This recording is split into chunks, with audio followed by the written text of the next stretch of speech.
I never imagined that on the happiest day of my daughter's life, I would feel like a stranger, an uninvited guest in a story I had spent decades building. When my daughter was born, I remember holding her in my arms for the first time. She was so small, so fragile. Yet in that moment, she became the entire weight and purpose of my life. Her tiny fingers curled around mine, and I whispered a promise into her ear. I will never let you feel alone. I will give you everything I can.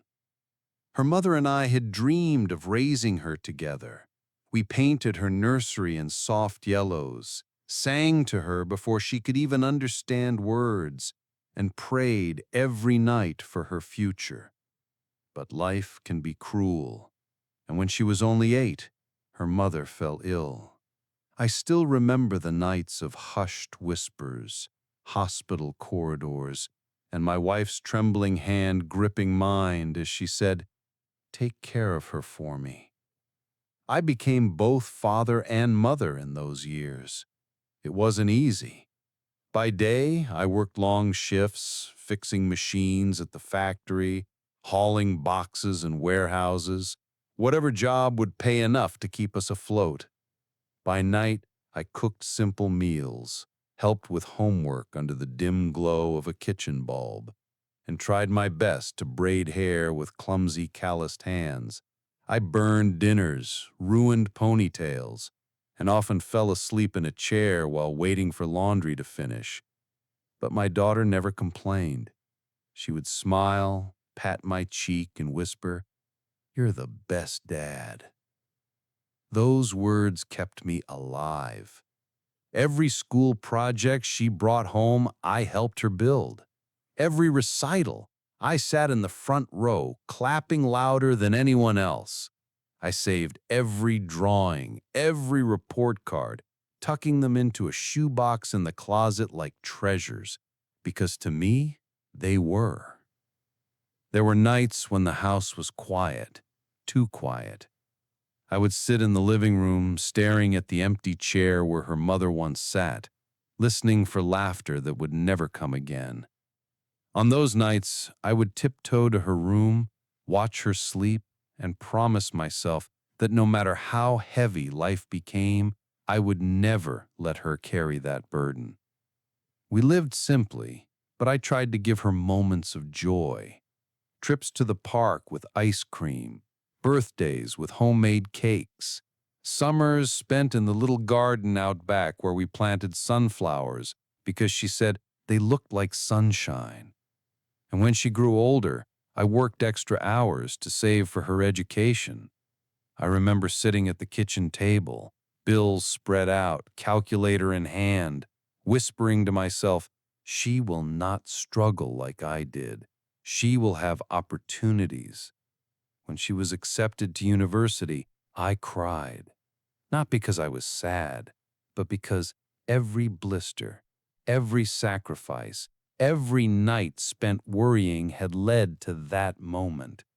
She was stepping into a world I had only dreamed of for her. I thought we were close. She used to call me her hero. I thought I was. I believed our bond was unshakable, forged through years of shared loss and quiet victories. And then she met him. The first time she brought her fiancé home, I tried to welcome him with open arms. He was polite, dressed sharply, and carried himself with confidence. But there was something in his eyes, something cold that unsettled me. Still, I said nothing. I wanted her to be happy, to feel loved. As months passed, I noticed changes. She visited less often, her calls grew shorter, and when we did meet, her laughter seemed rehearsed, as if she were performing happiness rather than living it. I asked her once if everything was all right. She smiled too quickly, squeezed my hand, and said, "Of course, Dad, don't worry." But I did worry. When they announced their engagement, I swallowed my unease and congratulated them. She looked so radiant, so hopeful, and I could not bear to dim that light. She asked me if I would help with the wedding. I said yes, without hesitation. For her, I would do anything. I spent months arranging payments, covering deposits for the venue, the caterers, the dress. I dipped into the savings I had guarded for decades, the very savings I had once planned to leave her in my will. Each payment was more than money. It was my love, my gift, my way of telling her, I am here, I support you, I want you to shine. I told myself that perhaps I was wrong about him, that maybe he would grow into the role of a husband, that he would cherish her the way I had cherished her mother. After all, didn't every father fear losing his daughter to another man? But deep down, I knew. I saw the way he looked at me, as if I were an inconvenience, a relic of a past he wanted erased. I saw how my daughter avoided my eyes when he spoke over me, how she changed the subject whenever I tried to share advice. Still, I held my tongue. I convinced myself that my silence was love, that one day she would see, and she would remember who had always stood beside her. But love can be blind, and silence can be mistaken for weakness. And that is how, after years of sacrifice, after building her world from the ground up with my bare hands, I found myself at her wedding, dressed in my best suit, heart full of pride, only to be told by the man she chose, "You don't belong here." The days leading up to the wedding should have been filled with joy. Instead, they were filled with small humiliations that chipped away at my heart like a chisel against stone. I remember arriving early at the venue one afternoon. I wanted to see the decorations, to take in the beauty of the place where my daughter would begin a new chapter of her life. I had spent thousands to make it perfect. The flowers she loved, the music she once hummed as a child, the food she dreamed of serving. I thought perhaps, in seeing it all, I would feel included, part of her happiness. But when I walked in, her fiancé stood there, arms crossed, jaw tight. He didn't smile. He didn't thank me. Instead, he said, "Sir, you shouldn't be here. We've got professionals handling this. It's not your place." Not my place. The words echoed in my chest. I bit back my reply, forcing a nod, pretending his disdain didn't pierce me. But inside, I felt myself shrinking. How could a father who had given so much ever be told that his daughter's wedding was not his place? At the rehearsal dinner, I tried again. I raised a glass, my hand trembling slightly, to toast my daughter. I spoke of her childhood, of the strength she inherited from her mother, of the pride I carried in my heart. But halfway through, he interrupted me. He said, "That's enough," his voice firm, almost mocking.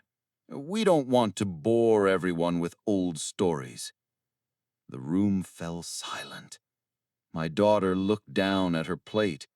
She didn't speak. She didn't defend me. She didn't even meet my eyes. That silence, that was the sharpest betrayal of all. It was as if all the years I had spent raising her, all the nights I had stayed awake by her bedside, all the sacrifices I had made had been erased in an instant. I was not her father in that moment. I was a nuisance, a shadow she wanted hidden. Later that evening, as I helped stack chairs, I overheard them speaking. He said to her, "Once we're married, your father won't be around much. We'll have our own lives. And she didn't argue. She simply murmured, I know. Those two words tore through me. I went home that night and sat in the garden. The air was cool, the stars faint behind drifting clouds. I thought of her mother, how she had begged me on her deathbed to always protect our daughter. Don't let her forget where she came from, she had whispered. And yet, here we were, our daughter forgetting not only her roots, but also the man who had watered them with blood, sweat, and tears. The final blow came on the wedding day itself. Guests arrived, music played, and laughter filled the air.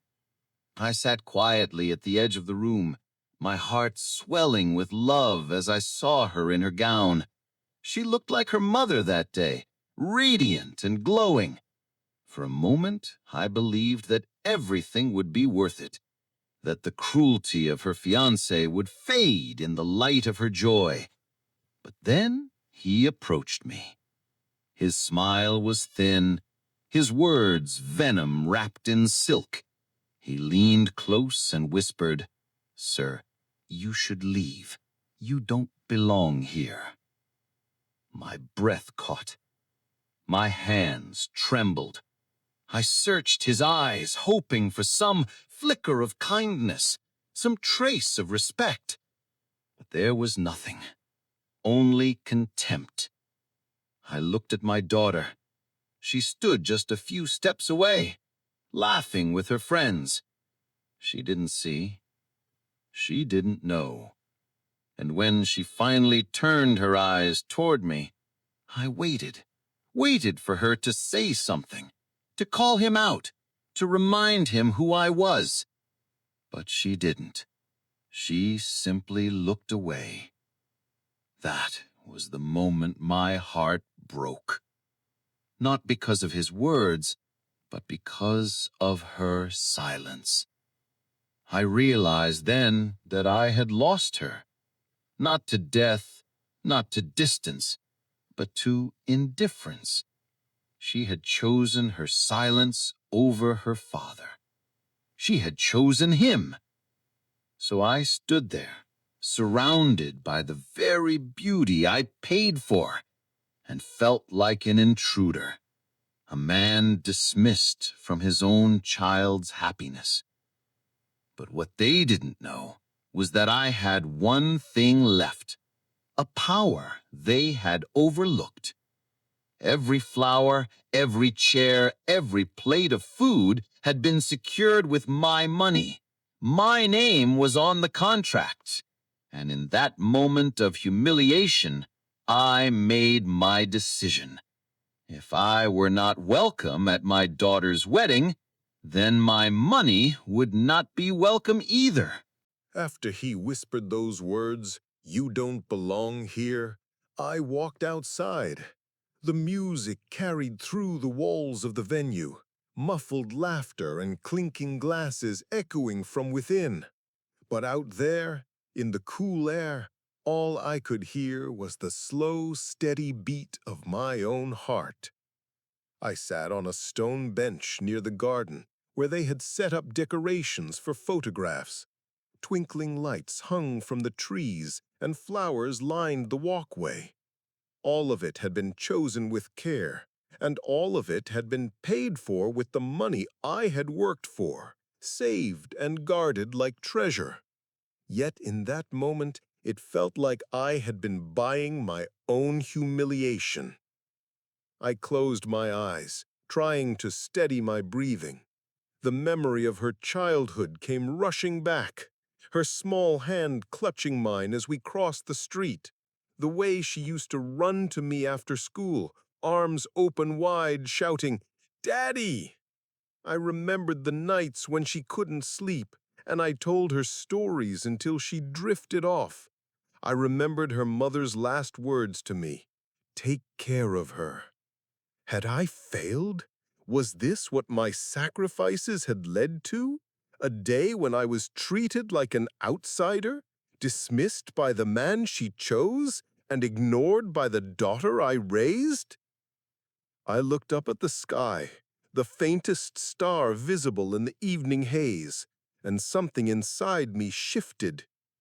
I realized I had been clinging to the hope that one day she would see me the way she once did, that she would look at me and remember who I was, what I gave, how much I loved her.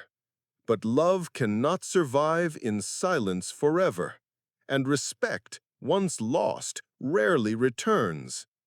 I pulled my phone from my pocket, my hands steady now. With each number I dialed, I felt a strange calm wash over me. First, the florist. I asked them to cancel the order, halt delivery, to send the refund back to my account.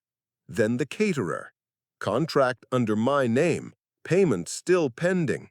I told them to withdraw their services immediately. The venue was next. My name was on the deposit, and I had paid the balance only days before. I asked if it could be reversed. They hesitated, but when I explained the circumstances, they agreed to void the agreement. Each call was like a quiet declaration.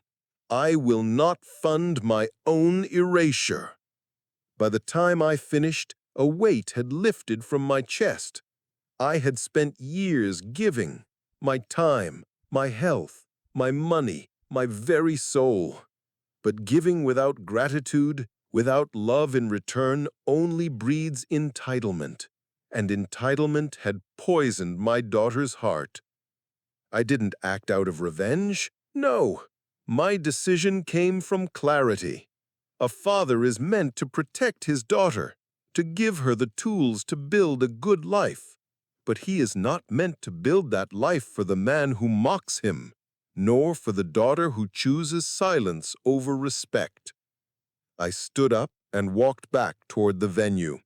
From the doorway, I watched her laugh among her friends, radiant, unaware of the storm I had just set in motion. For a brief moment, I felt sorrow, deep and cutting. But then, beneath that sorrow, I felt strength. They thought they could erase me from this day. They thought my place was to pay and disappear, to sit quietly in the shadows until I was told to leave. But I was still her father, and if I were not welcome as a man, I would not be used as a wallet. Later, as I walked past the tables, I saw him again, her fiancé. His eyes met mine, and I saw the smirk tug at his lips, the smugness of a man who believed he had already won. I said nothing. I didn't need to, because the truth was already in motion. By the time the ceremony began, the flowers would not arrive, the food would not be served, the music would stop. And when the silence fell, when the guests grew restless, when confusion spread like wildfire, that would be the moment they realized the cost of dismissing the man who had given everything. As I left the venue that night, I whispered to myself, almost like a prayer, "This is not vengeance. This is dignity." And in that quiet resolve, I felt closer to her mother than I had in years. I could almost hear her voice saying, "You did right." The sun was dipping low, painting the sky with streaks of orange and crimson as the ceremony began. Guests were seated, chatting quietly, fanning themselves with folded programs. My daughter stood near the altar, radiant in her gown, the veil glowing softly in the golden light. She looked like a vision, my little girl transformed into a bride. But beneath the beauty, cracks were already forming. The first sign came when the florist's van failed to arrive. The arch behind them stood bare, stripped of the roses and lilies my daughter had dreamed of. Guests whispered, puzzled. The wedding planner scrambled, sweat forming on her brow as she tried to explain. Then, as the vows were about to begin, a murmur spread across the crowd. The caterer had not shown up either. Waiters stood helpless with empty trays. The scent of food that usually fills such a gathering was absent. Instead, there was silence and confusion. Her fiancé tried to continue, clearing his throat, pretending nothing was wrong. But then came the final blow.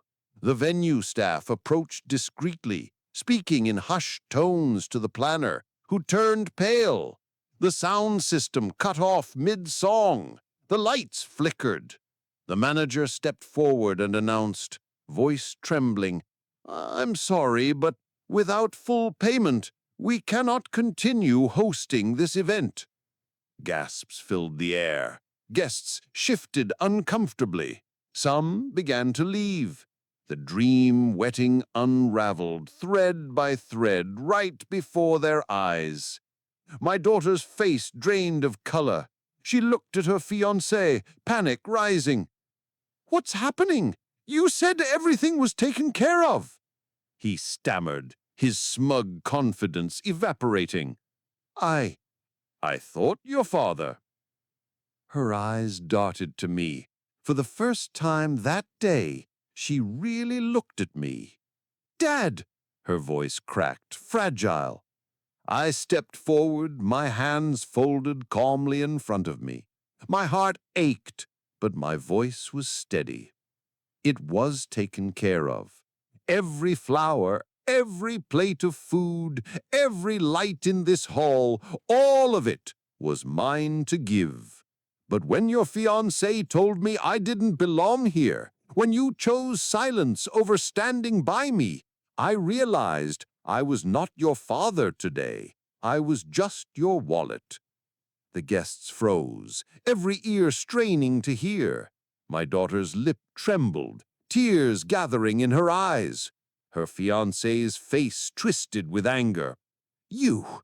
How dare you ruin this day?" he spat. I turned to him, my gaze sharp but controlled. "No, you ruined it the moment you told me I was not welcome. You wanted my money but not my presence, my support but not my dignity. Today you learned that you cannot have one without the other." Whispers rippled through the crowd like a storm. Some nodded in silent agreement. Others looked away in shame. My daughter reached for me then, her hand trembling. "Dad, please, I didn't know. I didn't want this." Her words pierced me, but it was too late. A lifetime of sacrifice cannot be erased by last-minute regret. I pulled back gently.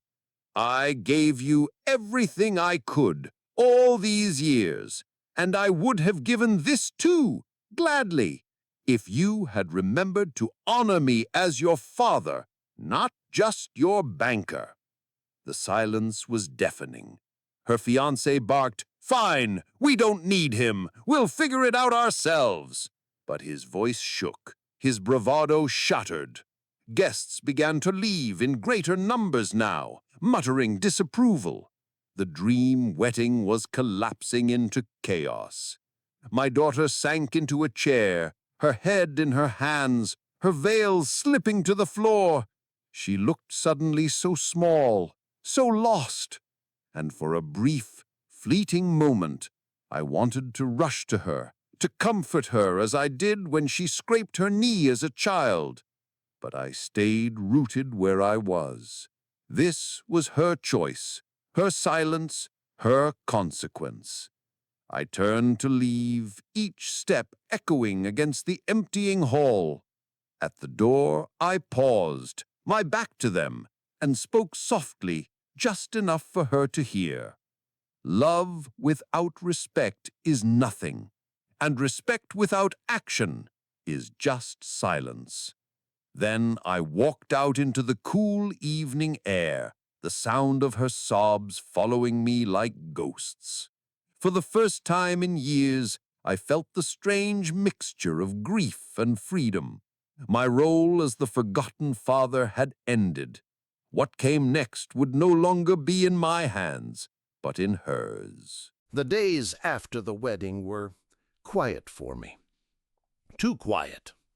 I returned to my modest home, the same one where I had raised my daughter, where every wall still echoed with memories of her laughter, her footsteps, her voice calling Daddy when she was small. I sat in my chair by the window, watching the garden sway in the wind, and felt the kind of exhaustion that seeps into the bones, not of the body, but of the heart. The world went on as if nothing had happened, but I knew everything had changed. Neighbors whispered. Some guests who had been there reached out, offering words of pity or support. "You did the right thing," many said, but their comfort was shallow. They hadn't seen the way my daughter's face fell, the way her tears carved lines down her cheeks. They hadn't felt the way my chest ached, torn between love and betrayal. 1 week later, she came to my door. Her hair was unkempt, her eyes red from crying. She stood there, clutching the veil she never got to wear properly, wrinkled and stained with tears. For a moment, she looked like the little girl who used to run home after school, begging me to fix the ribbon in her hair. "Dad," she whispered, her voice breaking, "I'm sorry." I wanted to open my arms, to pull her close, to forgive instantly. But forgiveness is not a door you can fling open after years of neglect. It is a fragile lock that must be turned carefully, with time and proof. "Do you know what hurt me most?" I asked quietly. She shook her head, tears spilling. "It wasn't your fiancé's words. I could have endured that. It was your silence. You had one chance to stand by me, to say, 'This is my father, and he belongs here.' And you looked away." Her sobs filled the doorway. She reached for me, but I stepped back, my heart trembling with restraint. "Dad, please, I was scared. I thought if I said anything, he'd be angry, or—" I interrupted gently. "Then you chose him over me, and now you see where that choice has led you."